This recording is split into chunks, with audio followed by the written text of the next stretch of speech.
Makalah saya yang bertema mukjizat dan tanda-tanda kebenaran Hadrat Mirza Ghulam Ahmad, Imam Mahdi Masih Maud alaihi salam. Sidang jalsa yang berbahagia, Nabi bersabda, "Yusiku man asa minkum ayul qais ibnu Maryama imama mahdian wa hakaman adalan wa yaksiru solib wa yaktulunal hinjir." 1436 tahun silam, baginda Nabi Muhammad SAW bernubuat sebagaimana dalam hadis yang barusan saya bacakan.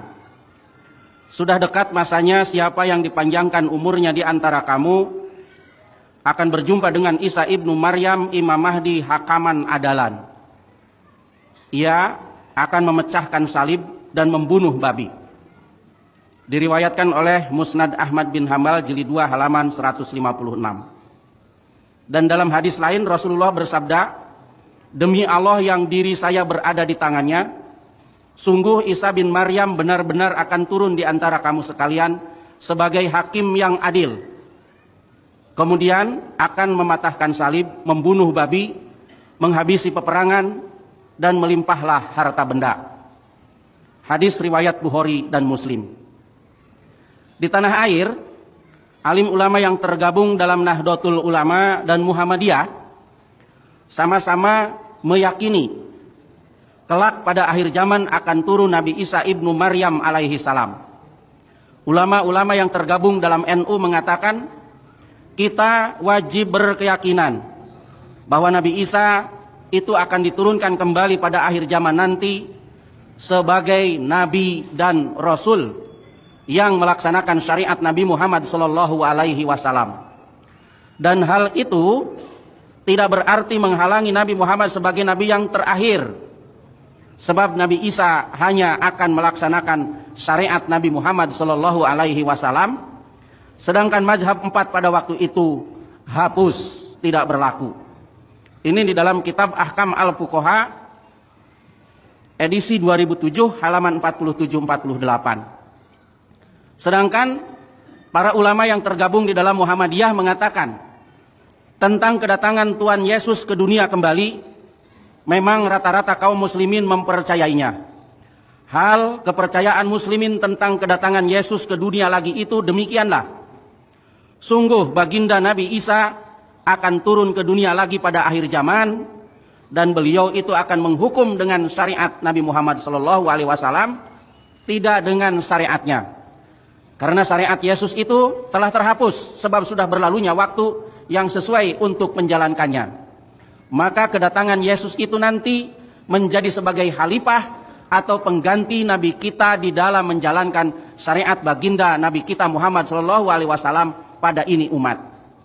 Ini di dalam majalah Windon nomor Mutiara, Majelis Habib Muhammadiyah Taman Pustaka, Februari 1940, halaman 3234. 125 tahun silam, tepatnya pada tahun 1890, seorang bernama Mirza Ghulam Ahmad berasal dari dusun terpencil tak dikenal Kadian, India, memproklamirkan diri bahwa ia adalah Al-Masih dan Al-Mahdi yang dijanjikan. Beliau mengatakan, "Maka akulah sesungguhnya Al-Masih yang dijanjikan itu." Ini di dalam Bahteranu halaman 22. "Demi Allah, saya bersumpah, saya adalah Masih Maud atau Al-Masih yang dijanjikan, dan sayalah orang yang dijanjikan oleh para nabi." Ini di dalam kitab beliau Dafi'ul Bala halaman 18. "Sesungguhnya Allah telah menjadikanku majhar atau penampakan bagi seluruh nabi, dan dinisbatkan Allah kepadaku nama-nama mereka. Saya Adam, saya Sid, saya Nuh, saya Ibrahim, saya Ishak, saya Ismail, saya Yakub, saya Yusuf, saya Isa, saya Musa, saya Daud, dan saya adalah penampakan sempurna atau majhar kamil dari Nabi Muhammad sallallahu alaihi wasallam. Artinya saya adalah bayangan Muhammad." Ini di dalam kitab Hakikat Al-Wahyu edisi 1934 halaman 72.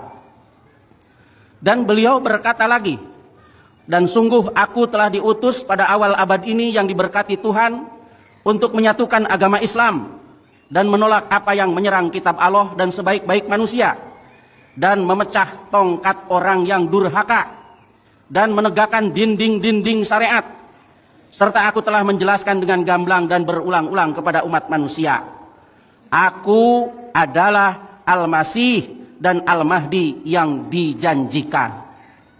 Ini pengakuan beliau di dalam I'jazul Masih halaman 8. Beliau juga mengemukakan misinya akan sukses dengan janji Allah, aku akan menyampaikan tabligmu sampai ke ujung-ujung dunia. Sebuah pernyataan yang mengherankan dari seorang lelaki yang pengikutnya waktu itu belum berjumlah 50-an. Jadi muridnya belum sampai 50, tapi beliau mengemukakan, mendapatkan ilham bahwa misinya akan sukses, akan disampaikan ke seluruh penjuru dunia. Pengakuan Hadrat Mirza Ghulam Ahmad sebagai Al-Masih dan Al-Mahdi yang dijanjikan menimbulkan kegaduhan di kalangan masyarakat. Sebagian menyambut dengan beriman dan membaktikan diri sepenuhnya. Sebagian bangkit menentang dengan topan perlawanan yang sesengit-sengitnya. Sebagian yang beriman dan membaktikan diri termasuk bapak-bapak dan ibu-ibu sekalian. Di antara mereka ada yang menantang, ada di antara mereka yang menentang, ada yang meminta tanda mujizat sebagaimana lazim diperlihatkan para nabi utusan Allah umumnya. Dalam pandangan masyarakat Islam, kebenaran seorang nabi memang selalu diidentikan dengan adanya mujizat. Nabi Isa, mujizatnya yang terkenal antara lain menyembuhkan orang buta, menyembuhkan orang yang berpenyakit kusta, menghidupkan orang mati, dan menciptakan makhluk yang menyerupai burung. Itu di dalam surat Al-Imran ayat 50. Nabi Musa, mujizatnya yang terkenal antara lain mengubah tongkat menjadi seekor ular dan menelan ular-ular para penyihir. Itu di dalam surat 7 ayat 108 dan 118. Dan dengan memukulkan tongkat, lautan terbelah, tersibak menjadi tahar kering. Itu di dalam surat Asy-Syu'ara ayat 26, surat 26 ayat 64. Mereka memahami mujizat Nabi Isa dan Nabi Musa dalam arti harafi, tekstual, bukan dalam arti isti'arah majazi atau kontekstual. Oleh karena itu ketika masyarakat mendengar Hadrat Mirza Ghulam Ahmad memproklamirkan diri sebagai utusan Allah Imam Mahdi Masih Maud, masyarakat gaduh. Mereka meminta tanda mujizat seperti yang diperlihatkan para nabi itu. Ya. Sebelum mengemukakan mujizat-mujizat Hadrat Mirza Ghulam Ahmad Imam Mahdi Masih Maud, ada baiknya dalam kesempatan ini saya menjelaskan terlebih dahulu apa dan bagaimana mujizat itu sebenarnya.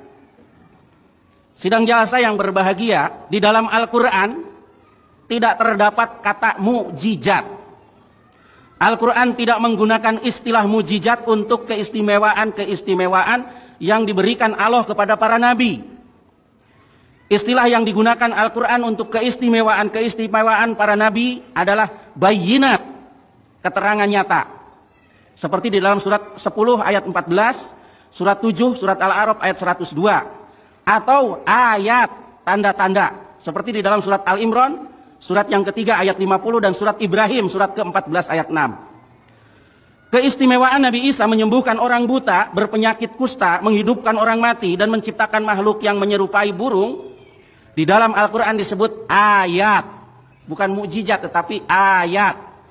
Inna fi zalika la ayatalakum in kuntum mu'minin. Sesungguhnya dalam hal ini, dalam hal penyembuhan orang buta, penyembuhan berpenyakit kusta, penghidupan orang mati, dan menciptakan makhluk yang menyerupai burung, ada satu tanda bagimu, katanya. Jika kamu orang-orang yang mukmin. Ini dalam surat Al-Imran ayat 50. Keistimewaan Nabi Musa, tongkat dilempar berubah menjadi ular, memakan ular-ular tukang sihir dan membelah lautan, juga disebut ayat. Dalam Al-Quran itu istilahnya ayat, bukan mukjizat. Wa fi Musa id arsalnahu ila fir'auna bisultani mubin. Dan di dalam kisah Musa ada tanda. Ketika kami mengirim dia kepada Fir'aun dengan dalil yang terang. Surat 51 ayat 39. Inna fi zalika la ayatil likulli sabarin sakur. Sesungguhnya dalam hal itu ada tanda-tanda bagi orang-orang yang bersabar dan bersyukur. Surat Ibrahim ayat 6 atau surat yang ke-14 ayat 6. Al-Quran menjelaskan apabila mereka melihat ayatan, yang dalam bahasa kita dikatakan mukjizat, mereka memperolok-olokkan dan mengatakan itu sihir yang nyata. Wa iza ra'au ayatan yastashiruna wa qalu in haza illa sihrun mubin. Dan apabila mereka melihat tanda-tanda, mereka memperolok-olokkan dan mereka berkata, ini tidak lain melainkan sihir yang nyata. Surat As-Saffat, surat 37 ayat 15-16. Istilah mukjizat adalah istilah yang digunakan para ulama mutaakhirin untuk menyebut keistimewaan para nabi. Jadi kalau di dalam Al-Quran istilah mukjizat tidak digunakan, yang digunakan adalah ayat. Istilah mukjizat adalah istilah yang digunakan para ulama mutaakhirin. Imam Jalaluddin Abdurrahman As-Suyuti rahmatullah alaihi berkata, al-mukjizatu amrun khariqun lil adati ala wafqi tahoda. Mukjizat adalah sesuatu yang luar biasa yang terjadi menurut seruan orang-orang yang berdakwah itu. Ini di dalam kitab Usuluddin halaman 7. Dan beliau berkata lagi, mukjizat ialah sesuatu yang luar biasa yang disertai dengan seruan dan yang tidak dapat dilawan. Itu menurut Imam Jalaluddin Abdurrahman As-Suyuti. Menurut para ulama mukjizat itu ada dua macam. Mukjizat yang berhubungan dengan benda-benda dan mukjizat yang berhubungan dengan akal dan ilmu pengetahuan. Ya, mukjizat ada yang berhubungan dengan benda-benda dan ada yang berhubungan dengan akal dan ilmu pengetahuan. Imam Abdurrahman As-Suyuti mengatakan mukjizat itu terbagi dua.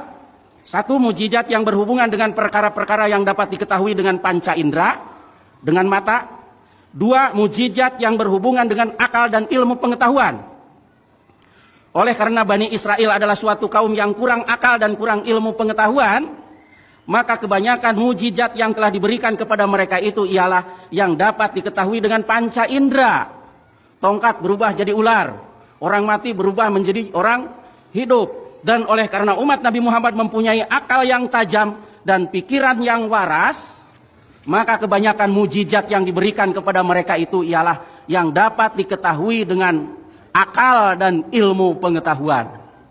Ini di dalam kitab Al-Itqan jilid 2 halaman 116. Jadi nanti Bapak akan melihat dua warna mukjizat yang berbeda antara yang terjadi di masa Nabi Isa dan Nabi Musa dengan di masa Nabi Muhammad dan di masa Hadrat Mirza Ghulam Ahmad. Makanya saya jelaskan lebih dahulu. Dan menurut Hadrat Mirza Ghulam Ahmad, mukjizat itu bisa terjadi karena kefanaan atau kedekatan diri kepada Allah. Beliau di dalam buku Bahteranu halaman 16 mengatakan, dan pada setiap kemajuan yang dicapai manusia, penampakan kekuasaan Tuhan pun terjadi lebih meningkat. Dia memperlihatkan kekuasaannya yang luar biasa manakala terjadi perubahan luar biasa. Inilah pangkal keajaiban-keajaiban dan mukjizat-mukjizat. Jadi kalau orang punya kedekatan diri dengan Tuhan, apa yang dia kehendaki itu menjadi kehendak Allah Subhanahu wa Ta'ala. Ya, jangan heran kalau orang-orang suci, orang-orang yang fana filah itu seperti mereka mengetahui hal-hal mengenai yang akan datang, dan itu merupakan mukjizat bagi dia.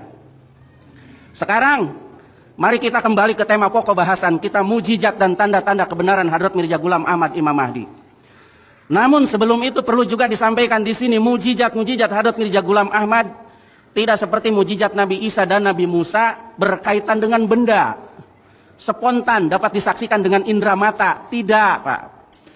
Ya, mukjizat Hadrat Mirza Ghulam Ahmad Imam Mahdi Masih Maud mirip dengan mukjizat Nabi Muhammad, berkaitan dengan akal dan ilmu, menampilkan kabar-kabar gaib, nubuah yang hanya dapat disaksikan dengan indera akal dan ilmu pengetahuan.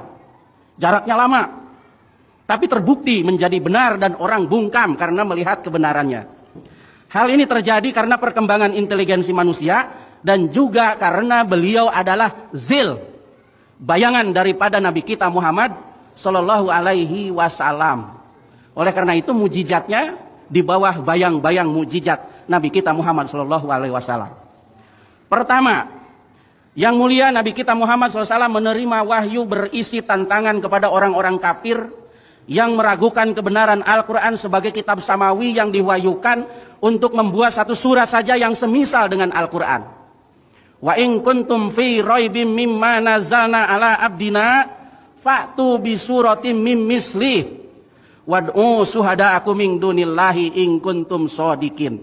Surat Al-Baqarah ayat 24. Jika kamu dalam keraguan tentang apa yang telah kami turunkan kepada hamba kami, maka buatlah satu surah yang semisalnya dan ajaklah pembantu-pembantumu selain Allah sekiranya kamu orang-orang yang benar. Sejak tantangan itu dilontarkan, semasa hidup Nabi kita Muhammad, sesudahnya, bahkan hingga masa sekarang kita ini, tidak ada seorang pun dari orang-orang kafir yang meragukan kebenaran Al-Quran tampil menjawab tantangan tersebut. Mereka terdiam bisu, mereka bungkam seribu bahasa. Mereka seperti diilustrasikan hanya berkata, ini tidak lain melainkan sihir yang nyata. Ini tidak lain melainkan seorang laki-laki yang hendak berusaha menghalangi kamu dari orang-orang dari apa yang disembah oleh bapak-bapakmu. Ini dalam Al-Quran surat Saba ayat 34, ayat surat As-Saba itu surat 34 ayat 44. Tidak adanya seorang pun yang tampil menjawab tantangan baginda Nabi kita Muhammad SAW membuat kitab semisal satu surah Al-Quran saja. Itu menunjukkan bahwa Al-Quran adalah mukjizat terbesar baginda Nabi kita Muhammad Sallallahu Alaihi Wasallam. Dan umat Islam pun yakin Al-Quran adalah mukjizat terbesar Nabi kita Muhammad Sallallahu Alaihi Wasallam. Itu mukjizat yang berkaitan dengan akal dan ilmu pengetahuan. Jadi tidak seperti di masa Nabi Musa dan Nabi Isa, orang mati nampak menjadi orang hidup, tidak. Sekarang bagaimana Hadrat Mirza Ghulam Ahmad? Beliau menulis sebuah buku dalam bahasa Arab berjudul I'jazul Masih. Buku tersebut berisi tafsir Al-Quran surat Al-Fatihah. Buku tersebut dipresentasikan oleh beliau untuk menanggapi orang-orang yang menganggap beliau bodoh dan tuna ilmu pengetahuan. Beliau mengemukakan bahasa Arab dan tafsir yang terkandung dalam I'jazul Masih berasal dari daya Allah pemilik kemuliaan. Bahasa Arabnya sangat baligh, fasih, malih. Dan oleh karena itu buku itu diberi nama I'jazul Masih, mukjizat Al-Masih. Ini tercatat ditulis oleh beliau di dalam buku I'jazul Masih halaman cover, halaman judul. Mengenai kekuatan dalil-dalil dan ketajaman penanya dalam I'jazul Masih, beliau berkata, dan demikianlah Allah menghendaki untuk kami di zaman ini agar kami memecahkan tongkat kepalsuan dengan dalil. Kalau Nabi Musa memecahkan ular dengan tongkat. Beliau mengatakan agar kami memecahkan tongkat kepalsuan dengan dalil, bukan dengan tombak. Maka dia mengutusku dengan ayat-ayat, bukan dengan pedang yang tajam. Dan dia menjadikan penaku dan kata-kataku sebagai sumber makrifat dan kecaman. Dan dia tidak memberikan pedang dan tombak kepadaku, dan dia menegakkan dalil dan keterangan yang menempati kedudukan senjata tersebut.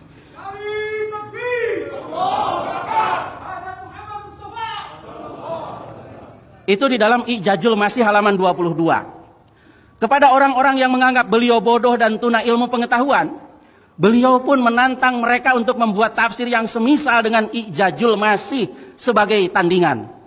Beliau berkata, jika kalian mengingkari mukjizatku dan menyerangku sebagaimana penyerang, dan kalian menyangka bahwa kalian telah diberi ilmu Quran dan sastra yang memukau, marilah, kata beliau, kita ajak pahlawan kami dan pahlawan kalian, ulama kami dan ulama kalian.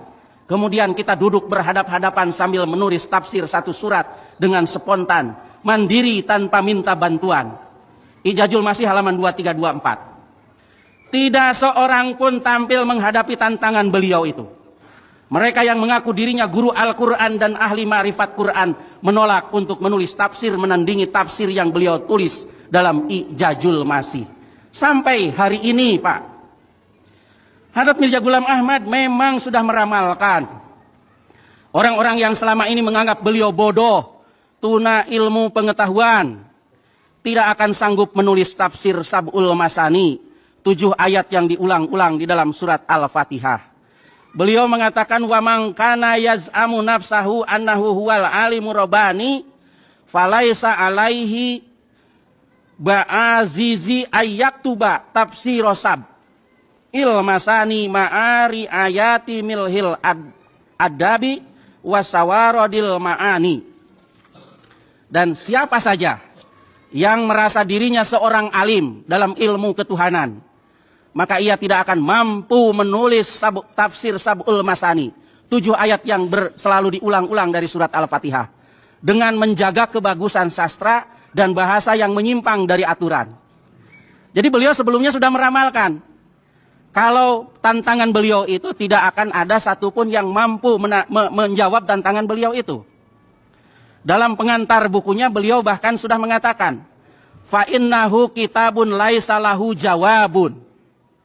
Wa man qama lil jawabi wa tamarra fasaufa yara annahu tanaddama wa tadammar. Ini suatu kitab yang tidak akan dapat dijawab, dan barang siapa yang akan mulai menjawab dan akan memberanikan dirinya, maka ia akan malu dan akhirnya dia akan menyesal. I'jazul Masih halaman cover. Tidak adanya orang yang tampil menjawab tantangan beliau menunjukkan kitab I'jazul Masih adalah mukjizat yang terang benderang bagi kebenaran beliau. Kitab I'jazul Masih merupakan bayangan dari mukjizat Nabi kita Muhammad SAW yang besar, yang diperlihatkan untuk menyatakan kebenaran Al-Quran Majid dan kebenaran baginda Nabi kita Muhammad SAW. Benarlah apa yang dikatakan beliau, dan demikianlah Allah menghendaki untuk kami di zaman ini, agar kami memecahkan tongkat kepalsuan dengan dalil, bukan dengan tombak. Maka dia mengutusku dengan ayat-ayat, bukan dengan pedang yang tajam. Dan dia menjadikan penaku dan kata-kataku sebagai sumber makrifat dan kecaman. Dan dia tidak memberikan pedang dan tombak kepadaku. Dan dia menegakkan dalil dan keterangan yang menempati kedudukan senjata tersebut. Ini mukjizat pertama. Saya menampilkan 10 contoh mukjizat di sini. Ya. Yang terakhir saja. Beliau mengemukakan sebuah kabar takut. Pada tahun 1902, beliau menerima kabar dari Tuhan bahwa daratan Hindustan akan dilanda wabah pes, wabah tahun. Dan beliau kemudian menulis buku namanya Bahteranu. Dan di dalam buku itu beliau mengajak orang-orang untuk berkehidupan suci. Dan siapa yang mau selamat dari malapetaka yang bakal terjadi wabah tahun tersebut, agar mereka naik ke dalam perahu yang beliau bangun, yaitu jemaat Ahmadiyah. Arkabu fiha bismillahi majriha wa mursaha. Naiklah kamu sekalian ke dalam bahtera ini dengan menyebut nama Allah di waktu berlayar dan berlabuhnya. Tiada yang dapat melindungi hari ini dari takdir ilahi selain Allah yang Maha Penyayang. Dan beliau juga mengemukakan, ini uhafidu kullaman fidar. Beliau mengaku menerima wahyu, hanya orang-orang yang naik ke dalam bahtera itulah mereka yang akan diselamatkan. Tahun 1902, Hindustan dilanda malapetaka wabah tahun. Pemerintah berusaha untuk menyelamatkan masyarakat, tetapi ratusan ribu jiwa melayang karena bencana malapetaka wabah tahun tersebut. Hanya mereka yang bernaung di dalam rumah dan bahtera rohani yang dibangun oleh Hadrat Masih Maud-lah yang selamat. Ini adalah mukjizat. Sebab Imam Abdurrahman Jalaluddin Asyuyuti pun mengatakan, sebuah nubuah kabar gaib itu juga merupakan mukjizat. Beliau menerima ilham lagi, ini muhinun man aroda ihanataka wa ini muinun man aroda i'anataka. Aku akan menolong, aku akan menghinakan siapa yang menghinakanmu, dan aku akan menolong siapa yang menolongmu. Sekian, Assalamualaikum warahmatullahi wabarakatuh.